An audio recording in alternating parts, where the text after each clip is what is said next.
Pero nakakaano yun, matindi pala yung pangangailangan ni Sara.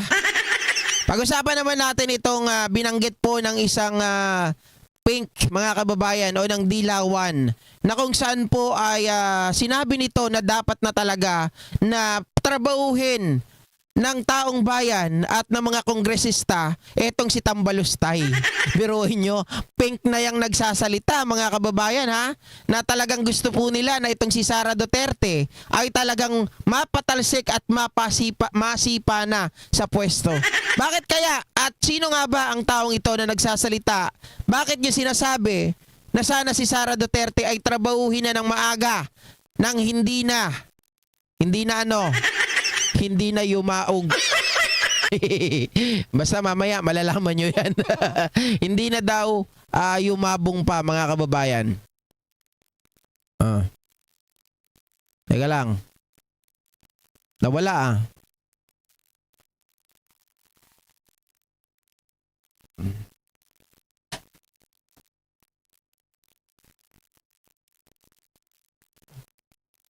Shakey's Thin Crust. Now, Ala, more patalastas cheese. pa agad. Then, incredibly cheesier. Anong basa mo? Sa palagay mo, tutuluyan ba nila si Vice President Sara Duterte sa impeachment? At ano ang wisyo ng impeachment? May wisyo ba? O no, hindi nila dapat ituloy sa impeachment. Makakakuha ng simpatya yan. Yan ang sinasabi ng mga ibang mga reporter. Baka daw makakuha ng simpatya. Pero iba po ang sinasabi nitong Pink Lawan or Dilawan na political analyst. Well, last year pa umuugong yan, di ba? Last year pa nagsimula na marinig natin yung usapin ng impeachment. Pero ngayon ay nabuhay uli. At nagkasagutan nga, di ba, si Congressman Okay, kilala nyo yung boses, mga ka-JP? Si Professor Ronald Llamas. Okay? So siya po yun, nagsasalita. Garin kay Vice President Sara. Sabi ni Congresswoman Garin, ay saan mo ba nakuha yung impormasyon? Sino bang mga kongresista nagsabi sa iyo na merong umuugong, may gumagalaw na impeachment, no? Pero from my vantage point, usually when there is smoke, there is fire. Correct. Mukhang ako ay may probability na talagang umuugong o hindi lang umuugong ay gumagana itong impeachment na ito. At madali lang ito sa House Alvin, Doris, di ba? Numbers lang yun Dahil sa super majority yan. John Sanchez, shoutout po. Rowena Zalmazan at Sandra Valdez. Ang labanan dyan sa Senado. Pero kung bibilangin mo yung mga senador na malamang ay tumutol sa conviction. So sila naniniwala rin. Ito, kasi hindi nyo naririnig masyado, tama? So sinasabi ni Professor Ronald Llamas na mga kababayan sa House wala tayong magiging problema. Number games. Ako ito, iniisip ko lang pagdating sa... Hindi ko alam kung tama tong number na sasabihin ko. This is just actually coming from my own opinion. Ang boboto para i-impeach si Sara, di ba 315 ang mga kongresista. So palagay ko, mga kababayan, di ba ang kailangan nila 1/3 lang, tama? 1/3. Pero sobra-sobra sa 1/3 ang boboto para i-impeach si Sara. Nakita nyo naman yung lumalabas na mga balita, talagang si Sara ang inaatake nila. Talagang pumapalag sila sa lahat ng mga sinasabi ng mga DDS. Sa lahat ng mga sinasabi ni Roque, nila Sara, at kung kanino pa, mga DDS, binabanatan talaga nila. Palagay ko, mga kababayan, approximately nasa around 230 to 260. Mga ganyan ang boboto para i-impeach si Sara. So wala nang problema. Yung natitira, yung iba dyan sa natitira, mga kampi kay Sara, mga nasa 40. 30 to 40. Ang hindi naman boboto, mga kababayan, yun na yung sobra. Pero maglalaro ang boboto kay Sara dyan para may impeach 230 to 260. Balikan nyo po itong vlog na ito, mga kababayan, kapag tumakbo na ang impeachment nitong si Sara Duterte. Dahil sigurado naman ako Dahil nga, sabi nga ni Ronald Llamas, so, there's no smoke, there's no fire. Di ba? Oh. Maliwanag yun. So magiging problema natin, Senado. Paano kaya gagawin yan? Dahil nga magkakaroon ng eleksyon, mga kababayan, so yan ang magagamit. Ni Vice President Sara Duterte, kung magkaroon ng impeachment, ay lumiliit din. Dahil nakita natin na maraming mga senador ay sumama na sa administrasyon. Halimbawa, yung Nationalista Party, Tama. na dati ay medyo critical sa gobyerno at sumuporta pa kay Kibuloy. Yung mag-ina na Bilyar. Bilyar. Bilyar. Oo. At yung Cayetano ay dati Kayo hinahanap niyo yung basketball balustay Nabubulol na ako. Bahala kayo dyan kung sino yan. independent minority ay sumama na rin sa administrasyon. At si Francis Tolentino ay umalis na sa PDP. So, kahit sa Senado, kung sakaling magkakaroon ng impeachment, mukhang kakayanin. Ang labanan dito ay oras, panahon. Dahil usually ang impeachment ay medyo mahaba. Dahil nga yung mga senador ay naghahabol ng kanilang soapbox para magsalita, para makilala. Pero kung ikaw ay incumbent, kung ikaw ay kasama ng administrasyon, pwede yan mabilisin. Mga pwedeng gawing mabilis. Dahil magkakaroon na ng recess sa Senado at saka sa Kongreso. So mahalaga yung sinasabi ni Professor Ronald Llamas. Professor tawag ko dito, mga kababayan. Dahil kailangan talagang madaliin. Di ba?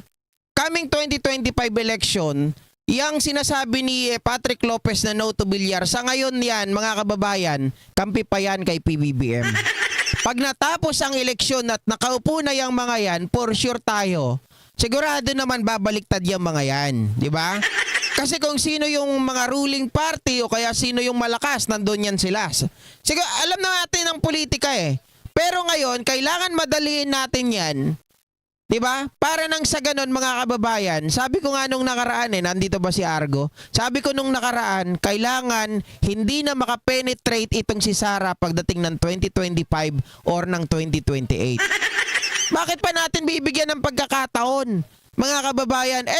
Etong si Sara Duterte, isipin nyo po si Sara Duterte, pag nanalo yan, nandyan na naman, naka-back up dyan ang China. Tapos, siyempre, pag naupo yan, balik na naman ang karahasan. Pag nanalo yan, mga kababayan, lahat ng EDCA rito sa atin, yari na. Matatanggal yan. Pag nanalo yan, doon sa West Philippine Sea, wala na talaga tayong pag-asa. At syempre, pag nanalo yan, worst to worst cases, kaming mga vlogger na PBBM na bumabanat sa kanya, baka ipagurgor pa ng mga yan. Kung hindi man, ipagurgor yung aming mga channel. 'Di ba? Yan ang matindi dyan. Pag nakabalik sila sa pwesto, babalik na naman ang patayan. Babalik na naman ang mga drug lords. Siyempre, magbabalikan na naman yung mga in-check. 'Di ba? Yung mga namamahala dyan sa drug, drug chain. Kaya wag nating payagan, mga ka-GP, na makapag-penetrate pa itong si Sara Duterte. Ang mangyayari niyan, dalawa lang. Lagi kong binabanggit po ito, na kapag ito ay ipina-impeach, dahil nga hindi, alam natin na si Sara hindi kayang sumagot. 'Di ba? Talagang syempre pag Kamara, tapos Senado, dahil doon siya dilitisin Pag hindi siya makasagot ng matino, mag-walk out yan. Baka mag-resign. Tatakbo doon sa Davao. Doon na lang siya. Hindi, kasi ayaw niya ma-impeach Dahil ayaw niyang ma-impeach, magre-resign na lang yan. Sabihin niya, Your Honor, ayaw ko na, bahala kayo dyan. Di ba mahilig siya mag-tantrums? At kita nyo nga sa DepEd nga, umayaw Yung pagiging vice president pa. Di ba sabi niya nung interview niya nung nakaraan, Sige, ipa-impeach nyo na ako. Naka-ready na ako. Oh. Sabi ni Klenke, ipagurgur talaga kayo. Correct. Ah. Later sa September. So, Tapos, Ronald, filing ka ng candidacy. So, Sec, Mm. anong basa Yun mo? yung kalaban. Tutuluyan ba o tutuluyan ba? Well, ang tingin ko yung probability ay itutuluyan. No? Yung probability. No? Pero kung sa Pilipinas kasi, anything can happen. Pwedeng overnight, magbago yan. Tingin ko yung presidente ay hindi pa talaga nakakapagpasya. Mhm. Dahil yung presidente, alam mo naman, hindi yan palaaway eh. Yung presidente ay conflict averse. Pero yung mga tao niya, Akala nyo lang.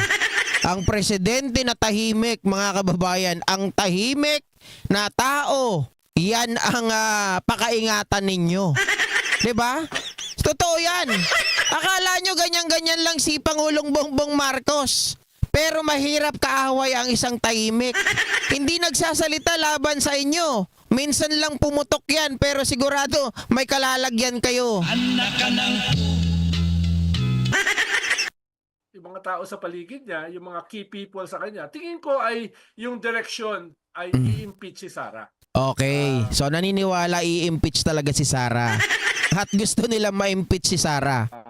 Yun yung logical conclusion dito sa mga away na ito. Mhm. Dahil kung mangyayari ito after the midterm elections, baka Correct. mas mahirap. Tama. So tingin ko yung inclination ng mga nasa administrasyon, lalo na yung nakapaligid kay Presidente Bongbong Marcos, ay ituloy na ito bago ng eleksyon. Pero, Sek, hindi kaya lalo ang nakikita ngayon ng mga tao, nabubugbog itong si VP eh. Pagka tinuluyan ng impeachment, hindi kaya dahil alam mo naman ang Pinoy, underdog lahat, lagi ang kinakampihan, hindi kaya siya lalo ay makakuha ng simpatya? Hoy, magandang tanong yan, mga kababayan. Totoo yan, di ba? Lahat naman, underdog. Si Pangulong Bongbong Marcos noon, underdog. Pero, nasa kanya ang simpatya. Ano naman ang sasagot ni Ronald Llamas, mga kababayan? Shoutout po, Ange Domino at kay Morina Palikpek Bleach ng Europe at kay Wesley Mateo or Matthew. Well, posible yun. No? Laging posible yun. Pero kung makikita nyo, una, na-erode na yung kanyang political base. Halos naubos na yung mga miyembro ng PDP na dating Mga kababayan, hindi yan hindi yan pro Marcos. Kaya yung kanya mga sinasabi ay talagang merong laman. Hindi po ito basta-basta kahit pink ito na ako naniniwala na patas ito na magkomentaryo. Kung ako pa tatanungin, hindi ako patas. Dahil sigurado in favor of government ako. In favor of Filipino. ruling party at yung hugpong ng pagbabago ni Vice President Sara. Ikalawa ay yung kanyang approval ratings at preference para maging kandidato sa 2028 ay lumiliit din. Halimbawa, sa latest SWS survey, bumaba yung kanyang approval rating by 19%. Yun. Medyo dramatic yun, ha? Sa Oculum, yung kanyang presidential preference. Wait. Teka lang. Biglang lumabas si Harry Roque, nagulat ako. Biglang lumabas si Harry Roque, grabe ka naman Harry Roque. Hindi naman kita pinalilitaw. Ayop na Roque to, nagulat ako mga kababayan. Hoy, Roque ha, antindi mo ha. Diyos mio, nagulat ako dun, biglang lumabas. From 44% to 25%, 19%. Tapos ganun din sa Okta 2 months ago. Bumababa siya dramatically ng 15%. So halos lahat ng survey ay bumababa siya, no? Kaya pwedeng magkaroon ng simpatya pero malamang ay wala. Halimbawa, itong latest na balatan nila sa Senado with Senator Risa Hontiveros, tingin ko siya ang tinamaan doon. Yo! Sa pool talaga siya doon. Laglag talaga, lalayo ng sagot eh. Abogada pa yan. Simple lang yung tanong eh, Aha. na ito bang mga 2 billion mong programa o pondo ay duplication ng ibang mga ginagawa na ng ibang ahensya. Halimbawa, 600 million ginagawa na ng DSWD, 150 million ginagawa na ng DOLE, several hundred million ginagawa na ng DOH. So simple lang yung tanong eh. Tapos itong libro na ito na ni-launch last year, November 2023, bakit nandito sa proposal mo na budget? Correct. Tama tayo kanina mga kababayan. Proposal mo ito nung when you were in DepEd. 2023 pa ito na i-launch. Tapos ngayon mo lang ipinopropose. So technically, ang iniisip ko rito, sabi ko nga, double alignment kaya itong ginagawa ni Sara Duterte? Is there any chance na itong proposal na ito ay pinopose na rin dati at na-budgetan na ito ng 10 million? So redundant, 'di ba? Baka mamaya na-budgetan na ito dati. Hindi lang sila nagpalimbag ng ganong libro. O hindi lang nila inilabas, nilagay lang nila sa bulsa yung 10 million. O redundant na yung pera. Oh. No? At ang sagot kagad niya ay pinopoliticize. Shoutout po Narciza Camponaño at kay sino pa ba? Ramos Dalimocon, Zenaida Canios, Miriam Santos, Papacho. Defensive. Pag binasa mo yung libro, yun pala yung politicize, yung libro mismo. Tungkol sa kanya pala yun eh. Oo. No? Kaibigan, tulay na kaibigan, at sa dulo, siya pala yung kaibigan. At mukhang may mga kaso ng plagiarism. Yon, may kaso. Ako talaga naniniwala, sabi nila wala daw. Tingnan ko lang, pag nakuha o sabihin natin, baka nakaabot ito sa author ng Auli, nako, mga ka-JP, baka mahabol ito si Sara. Ikalawa, nung sinagot pa niya nung isang kahapon, sabi niya, meron pang ikalawang libro. Yung Oo, ikalawang libro ay meron pa. tungkol naman sa kataksilan Mhm. ng isang kaibigan, no? So, ito ba ay objective o ito ay politicized? Parang siya pa yung nagbaon sa sarili niya eh. Binaon yung sarili mga kababayan sa Kumunoy. Correct. 'Di ba? Ang ganda-ganda kasi kung ikaw manghihingi ka ng budget, technically dapat ikaw maayos. 'Di ba ikaw nakikiusap eh. Tapos sasagot ka ng pabalagbag. O di ikaw ang malalaglag. Parang Politicized yung tanong. Oo, parang para siya nagda-diary na tayong magbabayad. Kasi Tama. puro feelings niya yun eh. Yes, amazing ako eh. Amazed ako na siya pa nagsabi noon. No, very amazing. Tapos abogado kasi siya, ang dami niyang sagot na non sequitur na walang kinalaman sa tanong. Non sequitur, nonsense daw mga kababayan. Ni Latin pa, in Spanish pa, non sequitur eh. Sinabi na lang sana, nonsense. Walang kwenta. Diba? Ang sagot niya ay humingi ng tulong sa akin itong senadorang ito. Tapos nung pinatulungan ko ay binanatan kami. No? Et cetera. Mga non sequitur. Oo. Kung abogada ka, dapat alam mo na wala naman itong kinalaman sa tanong. So, medyo nagugulat ako. Kung ganyan kasi ang asta niya, baka hindi siya makakuha ng sympathy. Yon mga kababayan. So, alam nyo, ang naniniwala na lang sa kanila yung mga vlogger nila. Siyempre, mga kababayan, yan lagi ko sinasabi. Paulitin ko ulit. Dapat, pag vlogger ka, maniwala ka doon sa ibinablog mo. Tama? Parang nung ako ay call center agent, dapat maniwala ka doon sa product mo. Kasi ang hirap magbenta. Ibibenta mo yung product mo, tapos hindi ka pala naniniwala doon. Mahirap yun. So ito ngayon, ang nangyayari kay Sara, paano niya ibibenta yung sarili niya? Nilalaglag niya na, sinusunog niya yung sarili niya sa kakagagawan niya. 'Di ba? Oo, No? tama. And there is no turning back, Secretary Ronald. Wala na. Wala na talaga. As in, Oo. the bridge the bridges had been burned. Yan. Wala na. Yes, medyo yung Unity matagal nang nasunog yan, no? Abo na ang natira. Pero ngayon ay nakikita natin na ito ay tutuluyan dahil kung hindi nila ituluyan, baka after midterm election at number 1 pa rin si Sara sa survey ay baka sila naman ang Balikan. Tama. Sila naman yung balikan, no? Pero kung makikita natin yung mga survey, bumababa si Sara, no? At hindi lang si Sara, mismo yung kanyang tatay. Correct. Diba? Oo. Noong 2020, 2021 ay 91, 93% ang approval rating ni Digong. Eh ngayon, around 40% na lang. Yun. Kaya ito yung, kumbaga, kung yung mga political strategies ng Malacanang ay mag-i-strategize, ito yung best time. O, makinig kayo ha, Malacanang.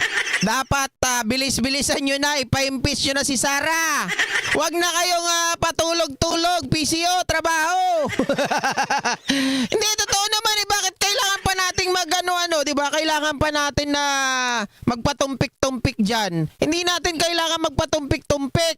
Pag ito nakapag-overtake, mga kababayan, nakapag-penetrate, yari tayo pare-parehas. Hindi na kailangan makabalik ang mga Duterte sa pwesto. Gusto nyo ba yon? Mga kababayan, sila lang ang nasusunod. Pag hindi sila nasunod, nanununtok. Sabi pa nga nung isang vlogger na narinig ko eh. Sabi niyang ganon, napakatanga mo naman sir. Bakit ako tanga? Eh kasi kaya nanuntok si Sara. Kasi nga, bawal ilipat yung mga tao nang walang paglilipatan at umuulan pa. Siyempre, sheriff yan. Alam niya yung ginagawa niya. Bakit? Sige, nandun na tayo. Ibigay natin yung, kunwari, tama sila. Bawal, umuulan, wala pang paglilipatan. Pero, tama ba, mayor ka? Susuntukin mo yung sheriff? Hindi tama yun. Mali yun. Ikaw ay public official. Tapos, public official din yung nagpapatupad ng batas. So dapat magkaroon kayo ng proper communication.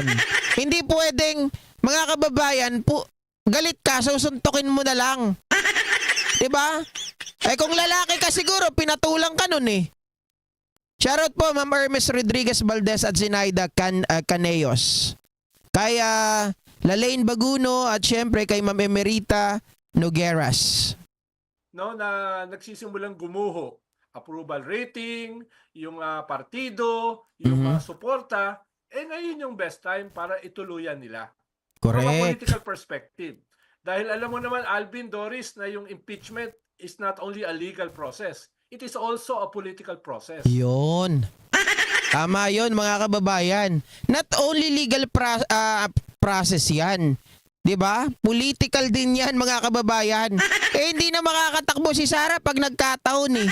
So naniniwala ako sa sinasabi ni Ronald Llamas na dapat as soon as possible, wag na natin patagalin, wag na tayong papatumpik-tumpik. Kasi ito mga to, yung penetration kasi pag nakuha nila, yung simpatya ng taong bayan yun ang mahirap. 'Di ba? Kailangan maipakita na natin ngayon sa taong bayan ano ang mga mali ni Sara. 'Di ba? Yung COA report. Sige, tadtarin ninyo. Dito sa harapan nila ni Risa Ontiveros, pinapakita dito ni Sara, mga kababayan, na hindi siya karapat-dapat. Pinapakita dito yung pagiging isip bata niya. What more? Abangan ninyo sa August 27 sa Kamara. Kaya lang, ang gigisa lang sa kanya doon, mga makabayan black. 'Di ba? Sana wag na makialam si Congressman Sandro kagaya ng ginawa niya nung nakaraan. Kita nyo mga kababayan, eto mga walang utang na loob. 'Di ba? Si Sara Duterte, etong si Sandro, pinahiya niya yung sarili niya. Ako hindi ko kinontent yun eh. Yung pinatayan ni Sandro ng Mike, etong sila Franz Castro, para ipagtanggol etong si Sara Duterte para yung budget niya noon ay maaprubahan. Sana wag na silang makialam dahil hindi nyo nakakampi si Sara Duterte ngayon. Diba? Motion Science, shoutout. Miss Agnes, watching from Japan. At Pobreng Rider, magandang gabi po. GP, mukhang di naging maganda ang resulta sa political career ng mga Duterte nang pinasok nila ang national na position. Hindi. Okay okay naman yung kanilang political career actually nung napasok sila sa sa national position. It just so happen na masyado silang garapal. 'Di ba? Hindi muna sila nag-antay, mga kababayan. Masyado nilang pinag-initan si Pangulong Bongbong Marcos. Paano? At bakit? Dahil lumabas kasi lahat ng problema nila. Lahat ng mga itinatago nila sa panahon ni Pangulong Bongbong Marcos, lumabas lahat. Ang pinaka iugat niyan yung pagkakahuli kay Police Master Sergeant Mayo. Sabi ni Jemmy Boy Bahe, sabi ni Sara, wala siyang intensyon na tumakbo sa pagka-presidente. Mga kababayan, sinabi niya rin yan noon. 'Di ba? Sabi niya, wala siyang kaplano-plano na tumakbo bilang presidente. Wala rin siyang kaplano-plano tumakbo bilang vice president. Pero vice president siya ngayon. 'Di ba? So anong tawag doon? So wag tayong maniwala. Lalo ngayon, mga kababayan, they really wanted to be in the position to get everything. To get everything they want. So, paano yun lang ang pag-asa nila. Pag nakapasok sila dito, nakakuha ulit ng posisyon sa gobyerno, halimbawa, presidente, yung ICC, wala na yan. Diba? Tapos mga kababayan, hawak na nila ang judiciary. Magiging hawak na rin nila ang legislator or legislative. Siyempre, pag naging presidente si Sara, matik yan. Sino ang niyan? House Speaker si Pulong. Oh. Tingin nyo, kaya nyo pambanggain? Kung ngayon nalalaman natin na meron silang ginagawang mga pagpatay, may mga binabayaran, what more pa kaya pag nakaupo yan si Sara? Mas spoiled brat yan, mga kababayan. 'Di ba? So mas